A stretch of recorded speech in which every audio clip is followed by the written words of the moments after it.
कितना भी बड़ा किसान हो, बेटे से खेती नहीं कराएगा। कितना भी गया गुजरा आदमी हो, शरीर में जान है, वो शहर आ जाता है, पढ़ा लिखा हो कि नहीं हो। इसीलिए जब आश्रम बनाया गुरुजी ने तो ऐसा रखा कि पता चले लोगों की कि 300 गाय है यहाँ पर, और गाय रखने वाले अब है हमारे पास 20-25, 1-1.5 महीने से 8-9 लोग थे जी पहले, 8-9 लोग। शहर का कोई शौचालय इसलिए नहीं बंद पड़ा होगा कि वहाँ साफ करने वाले लोग नहीं मिले। समझ रहे हैं आप मेरी बात? कोई बिल्डिंग इसलिए नहीं रुकी हो कि वहाँ कूली नहीं मिला काम करने के लिए, खेत बंद पड़ रहा है जी। 250 किसान ऑन एन एवरेज रोज मर रहे हैं भारत में।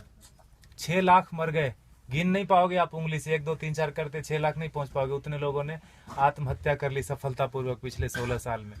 हमारा भी योगदान है उसमें। हमें लगता है मैं तो अच्छा आदमी हूँ जी, मैं न किसी को मारता हूँ, न किसी को बचाता हूँ, न मैं वोट देने जाता हूँ। मैंने क्या किया देश को? मैं बताऊँ, हम भी उतने ही जिम्मेदार हैं। अगर कुछ अच्छा हो रहा है हमारी वजह से तो खराब भी हो रहा है।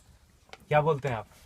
पता नहीं, भारत स्वतंत्र देश है, आप अपने क्या बोलते हैं विचारों से, मेरे विचारों से सहमत हो सकते नहीं हो सकते, दोनों बात है, लेकिन मुझे ऐसा लगता है 10 साल मैंने भी खूब कंप्यूटर चलाया दबा के। अभी 3-4 साल से खेती करता हूँ आश्रम में, गाय पालता हूँ, तो पता चलता है, समझ में आता है कि पैसे से सब कुछ नहीं आता। बहुत कुछ आता है लेकिन जरूरी है, और वो बहुत कुछ और सब कुछ के बीच में भोजन अटक जाता है। पैसे से हेल्थ इंश्योरेंस आएगी, हेल्थ नहीं आएगा। क्या बोलते हैं आप? फूड पॉइजनिंग आती है जी, फूड नहीं आता। किसी ने फेसबुक पर डाला कि दवा है जो है ना, medicine is not health care, it is sick care, please get your basics right. दवा से बीमार ठीक होते हैं, स्वास्थ्य अच्छा नहीं होता।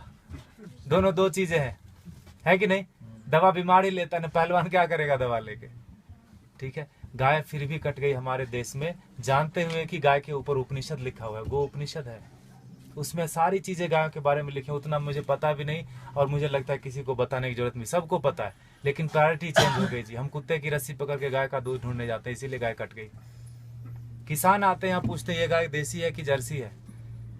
एक ग्रुप तो आया यहीं का, कनकपुरा, यहाँ एक जगह है बाजू में, वहां से आके पूछे ये तो हसू नहीं हमें, ये गाय है कि भैंस है? आप समझ रहे हो? Height of insensitivity. साइकिल को देख के कोई बच्चा भी नहीं पूछता ये कार कितने की है, उसको समझ में आता है कि ना? मोटरसाइकिल को देख के कोई ट्रक नहीं बोलता उसको, लेकिन गाय को देख के पूछता है कि भैंस है कि गाय है। हमारा विकास कितना जबरदस्त हो रहा है।